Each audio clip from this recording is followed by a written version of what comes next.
Have you ever looked up at the night sky, at the vast constellations, and felt a sense of awe?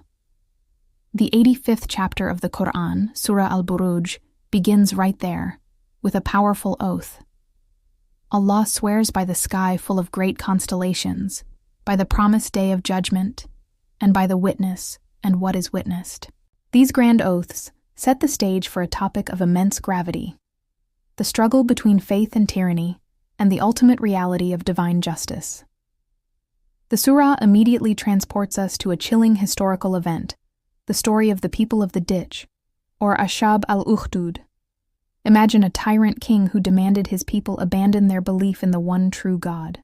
When they refused, he dug massive trenches, filled them with fire, and gave them a horrifying choice: renounce your faith or be thrown into the flames.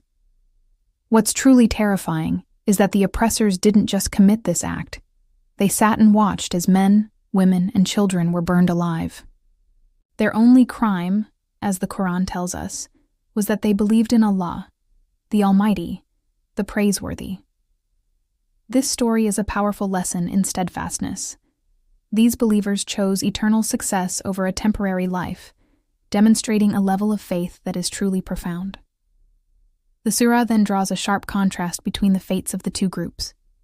For the persecutors who died without repenting, there is the punishment of hell, a fire far more intense than the one they ignited. But for the believers who remained firm, Allah promises gardens beneath which rivers flow. That, the Quran declares, is the great success. Their worldly suffering was temporary, but their reward is eternal. After this intense narrative, the surah shifts its focus to the very nature of Allah. It reminds us that the vengeance of our Lord is severe. He is the one who originates creation and will repeat it on the day of judgment. This might sound intimidating, but right in the middle of these verses about power and justice, Allah describes himself as Al-Ghafur, the all-forgiving, and Al-Wadud, the most loving. This is a crucial point. His power and justice are not separate from his love and mercy. His love is for the believers, and his justice is for the arrogant oppressors.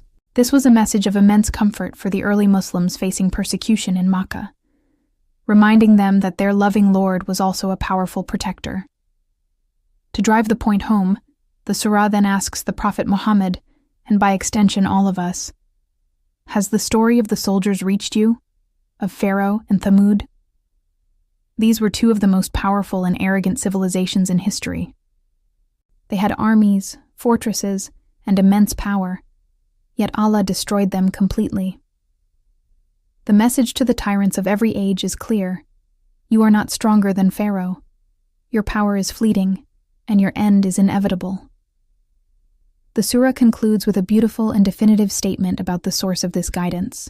It says, "But this is a glorious Quran in a preserved tablet."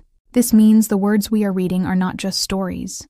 They are the protected, unchangeable, and noble words of Allah, preserved from any corruption. They are a source of eternal truth. So, the central themes of Surah Al Buruj are incredibly relevant today. It teaches us that persecution is not a sign of failure. True success is with Allah. It reminds us that tyranny, no matter how powerful it seems, is always temporary. And most importantly, it shows us that divine justice is absolute.